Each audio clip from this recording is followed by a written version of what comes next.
Vienna with the skyscrapers, the United Nations building, Congress Center, TV Tower all together, because that's the only one modern and very high buildings in Vienna. At the historical center they don't have all these buildings, so now you're going to see on our left hand side when we are just in the middle of the bridge.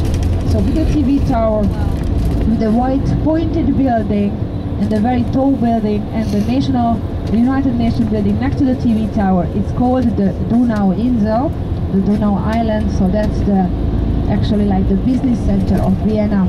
So we are crossing right now the little green island, and then the new beds coming up of the Danube that was built for the water regulation to make stop all the floodings. And just still on the left hand side, this area for the locals, it's used also like a summer holiday part.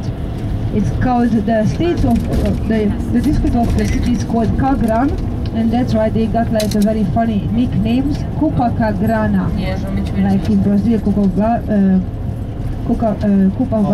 but this is Copacabana from Kagran. So this is, you know, like at the riverside, like a lot of discos, restaurants, bars, pubs, and of course water activity. There is the Alta Donau, that's the old Danube, but it's cut off from the river.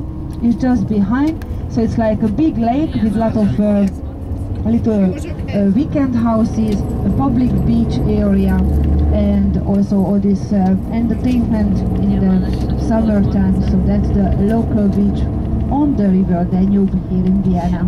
So right now we are in the northern part of the city. We are going the direction of the business center, but we will take a tunnel. These are transit roads, so it's going under the city actually, because they don't want, you know, a big traffic jam all around. So there are very good transit roads crossing the city also through tunnels.